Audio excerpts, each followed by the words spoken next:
नमस्कार मित्रों, मेरा नाम पुरुषोत्तम पांडे। मैं एक LIC एजेंट हूं और बीमा के क्षेत्र में मैं काम करता हूं।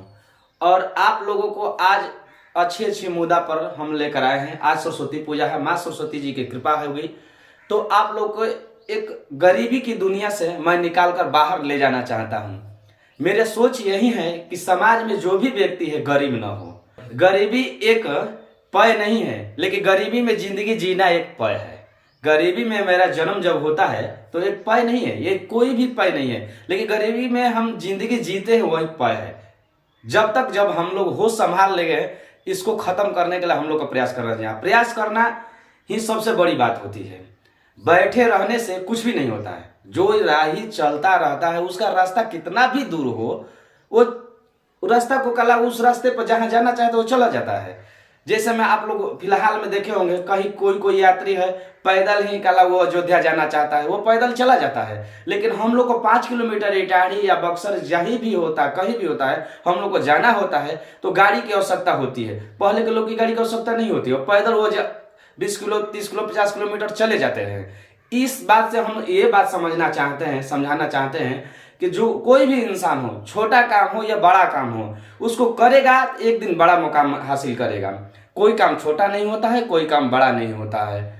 लोग सोचते हैं कि हम इतना पैसा रहता है तो ये चालू करते हैं, लोग सोचते हैं ये पैसा रहता है तो इतना हम लोग चालू करते हैं। ऐसे जिंदगी की शुरुआत नहीं होती है। जिंदगी किसी के बाप का घर नहीं है और पैसा किसी के बाप के घर में नहीं पैदा होता है कि उसके घर में धरा ही धरा रहता है, नहीं रहता है। उसको पैदा करना पड़ता है। उसका पीढ़ी और उसके पूर्वज सारे लोग सोचे हैं वो तभी अमीर हैं। जिसके पीढ़ी के लोग नहीं इस बात मुद्दा पर चर्चा किए हैं, नहीं सोचे हैं घर में बैठकर कि हमारा परिवार कैसे चले। सबसे बड़ी बात है, एक बात है कि हम लोग का परिवार में संगठन नहीं है। संगठन इसलिए नहीं है कि हम किसी भी मुद्दा पर एक ठही बैठकर चर्चा नहीं करते हैं। दूसरी बात यह है कि हम चर्चा करते भी हैं तो आपस में राय नहीं बनती है। जिस दिन राय बन जाएगी, जिस दिन हम लोग का गरीबी की मुद्दा बनाकर उस पर चर्चा कर देंगे, उस घर में गरीबी नहीं रह जाएगी। हमारा दावा है कि गरीबी नहीं रह जाएगी।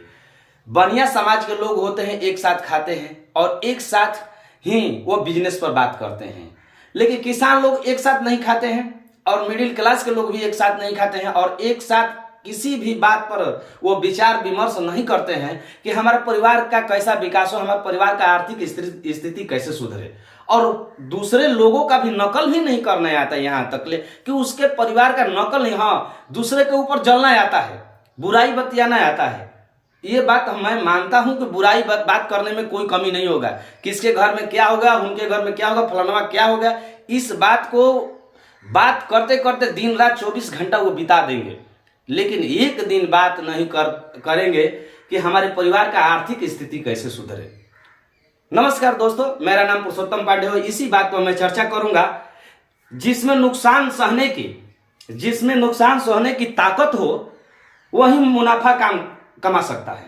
जिसमें नुकसान सहने की ताकत हो वही मुनाफा कमा सकता है। फिर चाहे वो कारोबारी हो या रिश्ते में कोई युद्ध करने वाला हो।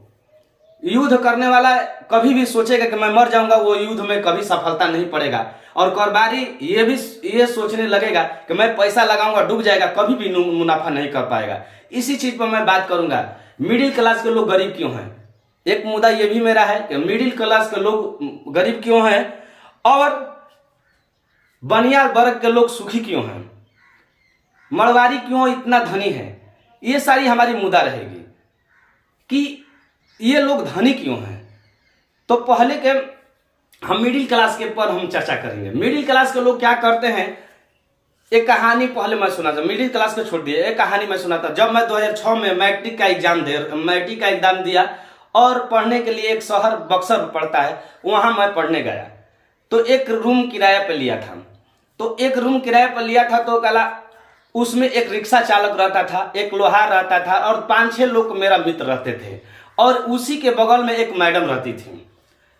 हमने 2-4 महीना रहते उन सबों से मुलाकात होने लगा, बात विचार होने लगा। उन लोगों का हम जिंदगी के बारे में हम अनुकरण किया। तो मैडम जो थी 2500 रुपया में एक प्राइवेट स्कूल में पढ़ाती थी। मैडम जो थी 2500 रुपया में वो एक स्कूल में पढ़ाती थी। तो और एक रिक्शा चालक था, उसका नाम रमेश था। हमसे बात विचार होता था, वो रिक्शा चला कर आता था। हम लोग पूछते थे कि रमेश भैया आप कितना पैसा कमा लेते हैं पर डे? वो बताता था 600, 700, किसी दिन 800, किसी दिन 500, किसी दिन 400। मिनिमम वो 400 रुपया बताता था। मिनिमम वो 400 रुपया बताता था। तो पर 30 दिन के एवरेज से हम जोड़ते हैं उस रिक्शा चालक को, तो 12,000 रुपया उस समय 2006 में उसका सैलरी हुआ। लेकिन सबसे सोचने वाली बड़ी बात ये हम लोग उसमें देखें कि जो मैडम चलाती थी उसके पास 2 बच्चे थे। वो 2 बच्चे को खूब अच्छा से कपड़ा पहनाती थी, अच्छा स्कूल में प्राइवेट में पढ़ाती थी और अच्छा भोजन खाती थी, देखने में भी सुंदर लगती थी। उसके परिवार बाल बच्चा, उसके कला मैडम, हस्बैंड सब बच्चे ठीक लगते थे। लेकिन क्या बात है कि रिक्शा चलाने वाला 12,000 रुपये कमा रहा, ना खाने का शुद्ध व्यवस्था था उसके, ना सर पर तन पर शुद्ध कपड़ा था, ना उसका कोई मैनेजमेंट था, ना उसके बच्चा का कोई कला भरण पोषण था। और सरकारी विद्यालय में जाता था, राशन का वो जो राशन वाला वो आता है अनाज, उसी को खाता था, उससे पेट भरता था और गुजारता था। विकलांग का शिकार है उसका बच्चा। देखने से, पर्सनालिटी से हम कोई बुराई नहीं कर रहे थे, लेकिन कर रहे हैं। लेकिन इसमें 2 अंतर है। जो मैडम थी उसमें क्या है, शिक्षा है, और रिक्शा चालक क्या है, अशिक्षित है। तो रिक्शा जो मैडम थी उसको पैसा को मैनेजमेंट करने की क्षमता थी, और रिक्शा चालक को मैनेजमेंट करने का क्षमता नहीं था। कैसे बताते थे? वो 200 रुपया कमाता था, 400 रुपया कमाता था, 200 रुपया का दारू पी जाता था। उस समय दारू चलता था, और 200 रुपया का दारू पी जाता था। 200 रुपया में और 100-150 रुपया का साग सब्जी और चावल लाता था, उसी में खत्म हो। तो वो बच्चों पर क्या इन्वेस्ट करेगा? लेकिन मैडम थी, उसका ना कोई निगेटिव खर्चा था। वो जो भी होता था होलसेल से लाती थी, और अपने बच्चों को 1 महीना का पहले से ही वो व्यवस्था कर सारा व्यवस्था कर देती थी। उसका जो पैसा का मैनेजमेंट क्षमता था अच्छा था, और रिक्शा चालक का मैनेजमेंट क्षमता अच्छा नहीं था, इसलिए गरीबी था। यही कारण है हम लोग मिडिल क्लास में भी, मिडिल क्लास के लोग पैसा का मैनेजमेंट नहीं कर पाते हैं, इसलिए गरीब होते हैं। पैसा का मैनेजमेंट करना ही सबसे हम लोग का बड़ी बात है। हाँ, पैसा का हम लोग जिस दिन हम लोग मैनेजमेंट करने सीख जाएंगे, उस दिन हमारे गरीबी दूर हो